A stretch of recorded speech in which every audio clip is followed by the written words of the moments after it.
ಇಂದು ಕನ್ನಡ ನಾಡಿನ ಸಾಂಸ್ಕೃತಿಕ ರಾಯಭಾರಿ ವರನಟ ಸರಸ್ವತಿ ಪುತ್ರ ಡಾಕ್ಟರ್ ರಾಜ್ಕುಮಾರ್ ಅವರ 97ನೇ ಜನ್ಮದಿನ.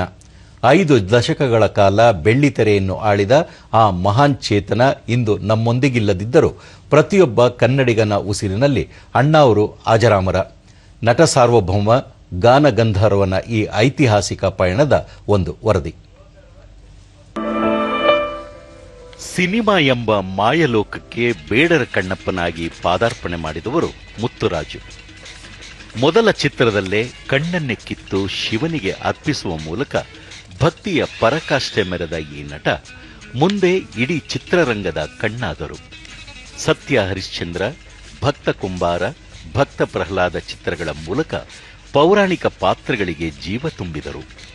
ಪೌರಾಣಿಕವಷ್ಟೇ ಅಲ್ಲ, ಬಬ್ರುವಾಹನನ ವೀರಾವೇಶ, ಕವಿರತ್ನ ಕಾಳಿದಾಸನ ಸಾಹಿತ್ಯಿಕ ವೈಭವ ಇಂದಿಗೂ ವಿಶ್ವ ದಾಖಲೆ.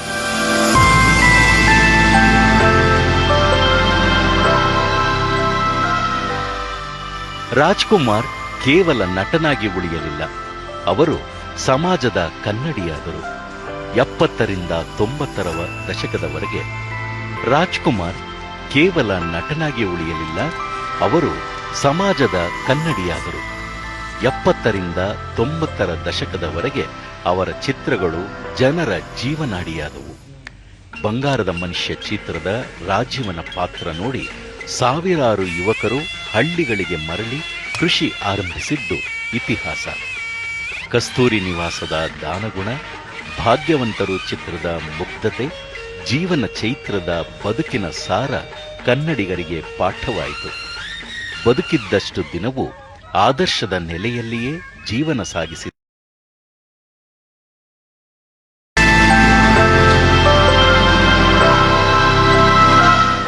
ನಾಯಕ ನಟನಾಗಿ ಮಾತ್ರವಲ್ಲದೆ ಅದ್ಭುತ ಗಾಯಕನಾಗಿಯೂ ರಾಜ್ಕುಮಾರ್ ವಿಶ್ವಮಟ್ಟದಲ್ಲಿ ಹೆಸರು ಮಾಡಿದರು. ಪಿ.ಬಿ. ಶ್ರೀನಿವಾಸ್ ಅವರ ಧ್ವನಿಯಲ್ಲಿ ಮೊಳಗುತ್ತಿದ್ದ ರಾಜ್ಕುಮಾರ್ ಮುಂದೆ ಸ್ವತಃ ಹಾಡಲು ಶುರು ಮಾಡಿದಾಗ ಗಾನಗಂಧರ್ವನಾಗಿ ಹೊರಹೊಮ್ಮಿದರು. ಕನ್ನಡ ನೆಲ, ಜಲ ಮತ್ತು ಭಾಷೆಯ ವಿಷಯ ಬಂದಾಗ ರಾಜ್ಕುಮಾರ್ ಸಿಂಹದಂತೆ ಗರ್ಜಿಸಿದರು.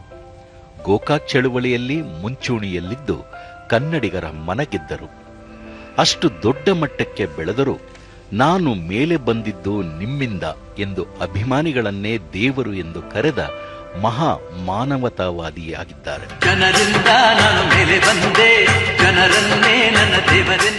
ಶಂಕರ್ ಗುರು ಚಿತ್ರದ ತ್ರಿಪಾತ್ರ ಅಭಿನಯವಿರಲಿ, ಜೇಡರ ಬಲೆಯ ಗೂಢಚಾರನ ಸಾಹಸವಿರಲಿ, ಪ್ರತಿ ಪಾತ್ರಕ್ಕೂ ರಾಜ್ ಅನ್ವರ್ಥನಾಮವಾದರು.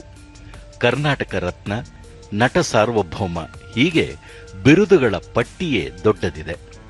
ರಾಜ್ಕುಮಾರ್ ಅವರ ಜೀವನದಲ್ಲಿ ಎದುರಾದ ಅತ್ಯಂತ ದೊಡ್ಡ ಸವಾಲು ಅಂದರೆ ಅದು ಕಾಡುಗಳ್ಳ ವೀರಪ್ಪನ್ನಿಂದಾದ ಅಪಹರಣ. 2000 ಸಾಲಿನ ಜುಲೈ 30ರಂದು ಗಾಜನೂರಿನ ಫಾರ್ಮ್ ಹೌಸ್ನಿಂದ ಅಪಹರಿಸಿದಾಗ ಇಡೀ ಕರ್ನಾಟಕವೇ ಸ್ತಬ್ಧವಾಗಿತ್ತು. 108 ದಿನಗಳ ಕಾಲ ದಟ್ಟಾರಣ್ಯದಲ್ಲಿ ಬಂಧಿಯಾಗಿದ್ದರೂ ಎದೆಗುಂದಲಿಲ್ಲ. ಬದಲಿಗೆ ಅಲ್ಲಿಯೂ ತಮ್ಮ ಸರಳತೆ ಮತ್ತು ವ್ಯಕ್ತಿತ್ವದಿಂದ ಅಪಹರಣಕಾರರನ್ನೇ ಮಂತ್ರಮುಗ್ಧಗೊಳಿಸಿದ್ದರು. ರಾಜ್ಕುಮಾರ್ ಕಾಡಿನಲ್ಲಿದ್ದಾಗ ನಾಡಿನಲ್ಲಿ ಯಾವುದೇ ಅಹಿತಕರ ಘಟನೆ ನಡೆಯಬಾರದು ಎಂದು ಅವರು ಕಳುಹಿಸಿದ ಆಡಿಯೋ ಸಂದೇಶಗಳು ಅವರ ಶಾಂತಿ ಪ್ರಿಯತೆಗೆ ಸಾಕ್ಷಿಯಾಗಿದೆ.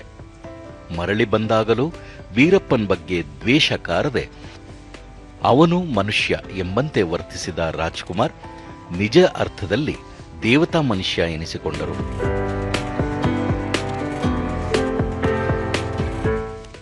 ಒಟ್ಟಾರೆ ಡಾಕ್ಟರ್ ರಾಜ್ಕುಮಾರ್ ಎಂದರೆ ಕೇವಲ ಹೆಸರಲ್ಲ, ಅದೊಂದು ಸಂಸ್ಕೃತಿ, ಕನ್ನಡಿಗರ ಅಸ್ಮಿತೆ.